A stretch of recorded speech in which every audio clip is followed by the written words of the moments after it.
right, this is Factor Fish Story Jr. Give me a rundown on some stories here. I got to figure this out.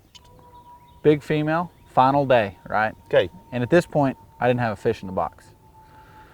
I Was that locate a her. 3-day event? I can't remember. Did we do three Three at or that four? one? Oh yeah, it's 4-day. Four. 4-day event. Four, okay. Yeah. Okay. Final day, big fish worth 100,000. Also first place worth 100,000. 3-pound minimum, so you got to be on big ones. Right. I find this giant bass, won't sit in the bed.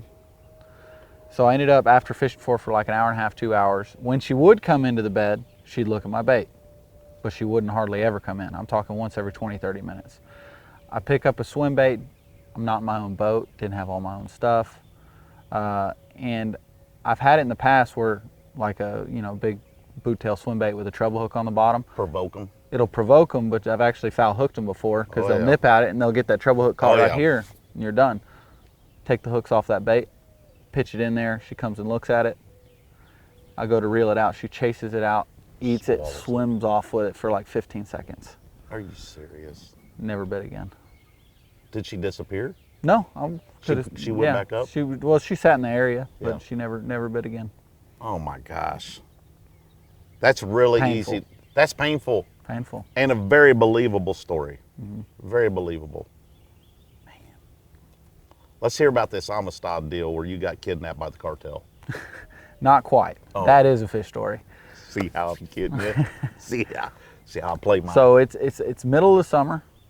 Practicing for Bass Champs, big team trail tournament. Me and a buddy from high school. 2 kids that probably had no business just being in Mexico together. Yeah. And we're all the way in the back of Zorro Creek fishing a little drain back there with some hydrilla. I'm running out, all of a sudden, alarm, lower unit locks up. I got nothing. Wind's blowing 20. I try to get on the trolling motor to at least troll as far as I can, but the wind's blowing us the other way. It was just a mess of a night. Ended up having to tuck back into a pocket, power pull down. We spent the night in our boats that night right there in Mexico. Way. Were you scared? Terrified. I would have been. Terrified. Were you armed? No. Oh. All you had is like a 7.5-foot flipping stick. That's it. That's all I need. That's the biggest weapon I could have. That is your weapon of choice right there. Man, that's believable too, because I know you like to go down there and fish and have fished there for years. And it's not uncommon. You probably didn't have a brand new boat then. Your dad didn't let you borrow his reel. It was an old boat. It was like a 3-year-old boat. Yeah. That was one of his old ones. Yeah. All right. Well, I got some thinking to do on this right here, but very believable. I'm really, I think I got this figured out though. All right, let's see it. All right.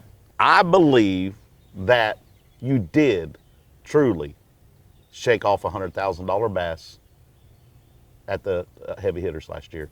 I believe that story is fact, and I believe your Amistad story is fish story. You nailed it. Yes! He's basically a human lie detector Got it. right here. Bloodhound that. Yeah. Bloodhound that out. So, Yep.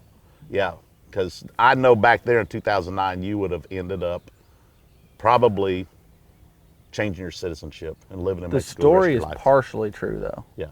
I did have a lower unit lockup at that same age, way back there. Had no cell phone service. I was able to troll out as far as I could, as close as I could. And I got 1 bar off. Yeah. I got a call to my dad, and just enough to be like, I'm Help. stranded in Zorro. And he called Byron. Byron called another guy and got someone to come tow me in. Lucky you. But we sat there for like 3 hours. Like our phones had died, like nothing.